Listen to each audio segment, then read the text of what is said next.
നമസ്കാരം, മലയാളി വാർത്തയിലേക്ക് സ്വാഗതം. പലതരത്തിലുള്ള തട്ടിപ്പുകൾ ഇന്ന് സൈബർ ഇടങ്ങളിൽ നടക്കുന്നുണ്ട്. കൃത്യമായിട്ട് നമ്മുടെ സൈബർ പോലീസ് അടക്കം അതിനെക്കുറിച്ചുള്ള മുന്നറിയിപ്പുകളും തരാറുണ്ട്. പരിചയമില്ലാത്ത നമ്പറുകളിൽ നിന്നുള്ള കോളുകൾ അവോയ്ഡ് ചെയ്യുക. ചില മെസ്സേജുകൾ വരുമ്പോൾ ഏതെങ്കിലും ലിങ്കിൽ ക്ലിക്ക് ചെയ്യണമെന്ന് പറഞ്ഞുകൊണ്ട് മെസ്സേജുകൾ വരുമ്പോൾ അതിൽ ക്ലിക്ക് ചെയ്യാതിരിക്കുക.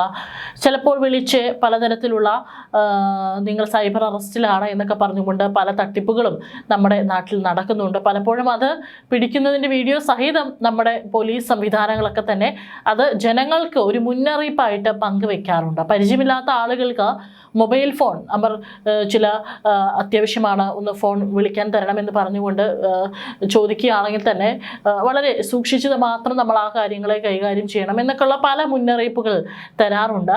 പലതരത്തിലുള്ള ആപ്പുകളുമുണ്ട്. പല ലോൺ ആപ്പുകളിൽ പെട്ടിട്ട് പല യുവാക്കളും ഇത്തരത്തിലുള്ള ആളുകളുടെ ഭീഷണി സഹിക്കാൻ വയ്യാതെ ആത്മഹത്യ ചെയ്യുന്ന വാർത്തകളും നിരന്തരം നമ്മൾ കേൾക്കുന്നുണ്ട്. ഇപ്പോൾ ഇത്തരത്തിലുള്ള ഒരു ആപ്പിൻ്റെ പേരിൽ നടൻ ജയസൂര്യക്കെതിരെ നടപടിയെടുത്തിരിക്കുകയാണ് ED. സേവ് ബോക്സ് ആപ്പ് എന്ന ഈ ഒരു ആപ്പിൻ്റെ പേരിലാണ് ഇപ്പോൾ നടൻ ജയസൂര്യക്കെതിരെ നടപടിയുമായി ED രംഗത്ത് വരുന്നത്. നടന്റെ 39 ലക്ഷത്തിന്റെ സ്വത്തുക്കൾ മരവിപ്പിച്ചു എന്നുള്ള റിപ്പോർട്ടുകളാണ് പുറത്തു വരുന്നത്. ഈ സ്ഥാപനത്തിന്റെ സേവ് ബോക്സ് ആപ്പിന്റെ ഇതിന്റെ ബ്രാൻഡ് അംബാസഡർ ആയിരുന്നു ജയസൂര്യ. കേസിൽ 2 തവണ ജയസൂര്യയെ ED ചോദ്യം ചെയ്തിരുന്നു. ഓൺലൈൻ പ്ലാറ്റ്ഫോമുകളിലൂടെ സാധാരണ ജനങ്ങളെ കബളിപ്പിച്ച് പണം തട്ടുന്ന സ്ഥാപനങ്ങൾക്കെതിരായ നിയമ നടപടികൾ ശക്തമാക്കാൻ കേന്ദ്ര സർക്കാർ അന്വേഷണ ഏജൻസികൾക്ക് നിർദ്ദേശം നൽകിയിരുന്നു. ജനങ്ങളെ കബളിപ്പിക്കുന്ന തരത്തിലുള്ള പരസ്യങ്ങളിൽ പണം വാങ്ങി അഭിനയിക്കുന്നവരെയും തട്ടിപ്പിലെ കൂട്ടാളികളായി കണക്കാക്കി നടപടി സ്വീകരിക്കാനാണ് നിർദ്ദേശം നൽകിയിരുന്നത്. ഇതിന്റെ അടിസ്ഥാനത്തിലാണ് സേവ് ബോക്സ് ലേല ആപ്പിനെ സാധാരണക്കാർക്കിടയിൽ പ്രൊമോട്ട് ചെയ്യുന്ന തരത്തിൽ അഭിനയിച്ചെന്ന ആരോപണത്തെ തുടർന്ന് നടൻ ജയസൂര്യയെ എൻഫോഴ്സ്മെന്റ് ഡയറക്ടറേറ്റ് ചോദ്യം ചെയ്തത്. സേവ് ബോക്സ് ആപ്പുമായി നടത്തിയ മുഴുവൻ സാമ്പത്തിക ഇടപാടുകളുടെയും രേഖകൾ ഹാജരാക്കാൻ ജയസൂര്യയ്ക്ക് സമയം അനുവദിച്ചിരുന്നു. നേരത്തെ സമാനമായ ആപ്പുകളിൽ അഭിനയിച്ചതിനും ക്രിക്കറ്റ്, ബോളിവുഡ് താരങ്ങൾക്കെതിരെയും നടപടി എടുത്തിരുന്നു. കാരണം സാധാരണക്കാരായിട്ടുള്ള ജനങ്ങളെ പെട്ടെന്ന് ശ്രദ്ധ ആകർഷിക്കാനായിട്ടാണ് ഇത്തരത്തിൽ സെലിബ്രിറ്റികളെ കൊണ്ടുവന്നിട്ട് ഇതിൻ്റെ ബ്രാൻഡ് അംബാസഡർ ആക്കുകയും അവർ പറയുന്ന വാക്കുകളിൽ ജനങ്ങൾ വിശ്വസിക്കുകയും ചെയ്യുന്നത്. കാരണം സ്ക്രീനിൽ സിനിമയിലൊക്കെ തന്നെ പലതരത്തിലുള്ള വേഷങ്ങൾ കൈകാര്യം ചെയ്ത് കാണുന്ന താരങ്ങളെ ഇത്തരത്തിലുള്ള ആപ്പുകളുടെ പരസ്യങ്ങളിൽ കാണുമ്പോഴും സാധാരണക്കാരായിട്ടുള്ള ജനങ്ങൾ ആരാധന മൂത്ത് ഇതിന് അവർ പറയുന്ന വാക്കുകൾ വിശ്വസിക്കുന്നു. പക്ഷെ പിന്നീടായിരിക്കാം ചിലതൊക്കെ തട്ടിപ്പാണെന്ന് മനസ്സിലാകുന്നത്. അപ്പോഴേക്കും നമ്മുടെ കീശ കാലിയായിട്ടുണ്ടാകും എന്നുള്ളതാണ്. ഇപ്പോൾ ഈ ഒരു പ്രശ്നം നടക്കുന്നതിനിടയിലും 2 തവണ ജയസൂര്യയെ ED ചോദ്യം ചെയ്തിരുന്നു എന്നുള്ള റിപ്പോർട്ടുകൾ കൂടി പുറത്തു വരുന്നുണ്ട്. തട്ടിപ്പിലൂടെ സേവ് ബോക്സ് നേടിയ കള്ളപ്പണം കൈമാറിയവരുടെ പട്ടികയിൽ ജയസൂര്യയും ഉൾപ്പെട്ടതാണ് അന്വേഷണത്തിന് വഴിയൊരുക്കിയത്.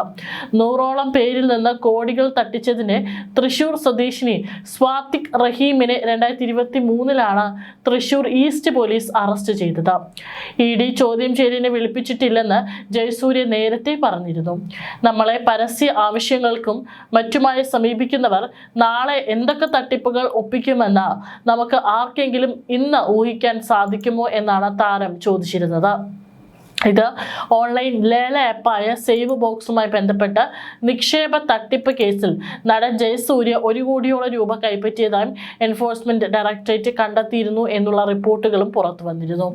കേസിലെ മുഖ്യപ്രതി സാദിഖ് റഹീമിന്റെ അക്കൗണ്ടിൽ നിന്ന് നടന്റെയും ഭാര്യയുടെയും അക്കൗണ്ടുകളിലേക്ക് പണം എത്തിയതായാണ് കണ്ടെത്തൽ.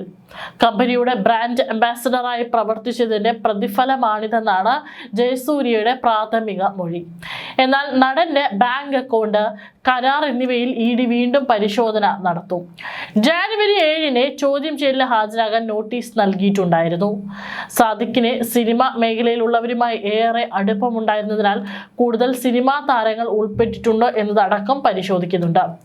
ഡിസംബർ 29 നടനെയും ഭാര്യയെയും ED അവസാനമായി ചോദ്യം ചെയ്തത്. ആപ്പിന്റെ ബ്രാൻഡ് അംബാസഡറായി ജയസൂര്യ കരാർ ഒപ്പുവെച്ചിരുന്നുവെന്ന വിവരങ്ങളുടെ അടിസ്ഥാനത്തിലാണ് അന്ന് ചോദ്യം ചെയ്തത്. സാമ്പത്തിക ഇടപാടുകൾ സംബന്ധിച്ച് ഭാര്യയുടെ മൊഴിയും എടുത്തിരുന്നു. ഇടപാടുകളിൽ വ്യക്തത വരാത്ത സാഹചര്യത്തിലാണ് ജയസൂര്യയെ വീണ്ടും ചോദ്യം ചെയ്യുന്നതെന്നാണ് വിവരം. സേവ് ബോക്സ് എന്ന സ്ഥാപനത്തിന്റെ ഫ്രാഞ്ചൈസി നൽകാമെന്ന് വാഗ്ദാനം ചെയ്ത ലക്ഷങ്ങൾ തട്ടി എന്ന പരാതിയിൽ 2023 സ്ഥാപന ഉടമയും തൃശൂർ സ്വദേശിയുമായ സാദിഖിനെ തൃശൂർ ഈസ്റ്റ് പോലീസ് അറസ്റ്റ് ചെയ്തിരുന്നു. തുടർന്ന് നടത്തിയ അന്വേഷണത്തിലാണ് വൻതോതിലുള്ള സാമ്പത്തിക ഇടപാടുകൾ നടന്നെന്ന സംശയങ്ങൾ ഉയർന്നത്. പിന്നീടാണ് ഇഡിയും അന്വേഷണം ആരംഭിച്ചത്. കുറഞ്ഞ വിലയിൽ ഇലക്ട്രോണിക് ഉപകരണങ്ങൾ ഉൾപ്പെടെ ഉൽപ്പന്നങ്ങൾ ഓൺലൈൻ ലേലത്തിലൂടെ സ്വന്തമാക്കാമെന്ന വാഗ്ദാനത്തോടെയാണ് ആപ്പ് ജനങ്ങൾക്ക് മുന്നിലെത്തിയത്. ലേലത്തിൽ പങ്കെടുക്കാൻ സേവ് ബോക്സ് നൽകുന്ന വെർച്വൽ കോയിനുകൾ പണം കൊടുത്ത് ആദ്യം വാങ്ങണം. ഈ കോയിനുകൾ ഉപയോഗിച്ചാണ് ലേലം നടക്കുക. ഇന്ത്യയിലെ ആദ്യ ബെറ്റിംഗ് ആപ്പ് എന്ന് പ്രചരിപ്പിച്ചിരുന്ന ആപ്പ് ഉദ്ഘാടനം ചെയ്തതും ജയസൂര്യയായിരുന്നു. ഏതായാലും നടൻ ഇതിന്റെ ബ്രാൻഡ് അംബാസഡർ ആയതാണ് നടനെ കുരുക്കിയിരിക്കുന്നത്. ഇനി എത്രത്തോളം ആളുകൾ ഇതിന്റെ ഇരയായിട്ടുണ്ട്, തട്ടിപ്പിന് ഇരയായിട്ടുണ്ട് എന്നുള്ളതിനെ കുറിച്ചിട്ടുള്ള കൂടുതൽ വിശദാംശങ്ങൾ പുറത്തു വന്നിട്ടില്ല. ഏതായാലും ഇത്തരത്തിലുള്ള ആളുകളെ തട്ടിപ്പിനിരയാക്കുന്ന ഈ സൈബർ കുറ്റകൃത്യങ്ങൾക്കെതിരെ വലിയ രീതിയിൽ തന്നെ അന്വേഷണം നടക്കുന്നുണ്ട് എന്നുള്ളതാണ്.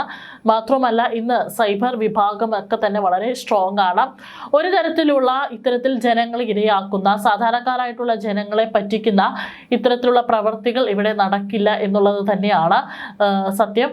മാത്രമല്ല ഇത്തരത്തിൽ കള്ളപ്പണം വെളുപ്പിക്കലടക്കം ഇതിൻ്റെ മറവിലൂടെ നടക്കുന്നുണ്ടോ എന്നറിയാൻ കേന്ദ്ര അന്വേഷണ ഏജൻസികളടക്കം കൃത്യമായിട്ടുള്ള അന്വേഷണമാണ്, വളരെ ആഴത്തിലുള്ള അന്വേഷണമാണ് നടക്കുന്നത്. സംശയം തോന്നി തെളിവുകളുടെ അടിസ്ഥാനത്തിൽ ഏതെങ്കിലും തരത്തിൽ ഒരു സംശയമുണ്ടെങ്കിൽ അവരെ അടക്കം കൃത്യമായി ചോദ്യം ചെയ്യാനുള്ള നീക്കങ്ങളൊക്കെ തന്നെ ഇഡി ഇന്ന് ആരംഭിച്ചിട്ടുണ്ട് എന്നുള്ളതാണ്. തീർച്ചയായിട്ടും ഇത്തരത്തിലുള്ള ആപ്പുകളിലും മറ്റും പണം നിക്ഷേപിക്കുന്നവരും അല്ലെങ്കിൽ മോഹന വാഗ്ദാനങ്ങൾ നൽകി ഇതിൻ്റെ പരസ്യം കാണുമ്പോൾ അതിലൊക്കെ തന്നെ ചെന്ന് ചാടുന്നവരും സൂക്ഷിക്കുക. പലതരത്തിലുള്ള കെണികളാണ് നമ്മൾ അറിയാതെ ഇവിടെയുള്ളത്. ഈ ലോൺ ആപ്പുകൾ പോലെയുള്ളവയിൽ നിന്ന് പണം എടുത്ത പല ആളുകളും അതിൻ്റെ കടം വീട്ടാൻ സാധിക്കാതെ ആത്മഹത്യ ചെയ്യുന്ന വാർത്തകളൊക്കെ തന്നെ മുൻപ് കണ്ടിട്ടുണ്ട്, കേട്ടിട്ടുണ്ട്. അതുകൊണ്ട് ജനങ്ങൾ ഒന്ന് ജാഗരൂകരായിരിക്കുക. നമ്മുടെ സൈബർ സെൽ വിദഗ്ധരടക്കം പലപ്പോഴും നിർദ്ദേശങ്ങൾ നൽകുന്നതാണ്. ആ മുന്നറിയിപ്പ് അവഗണിക്കരുത്, കൃത്യമായി തന്നെ അത് പാലിക്കേണ്ടതാണ്.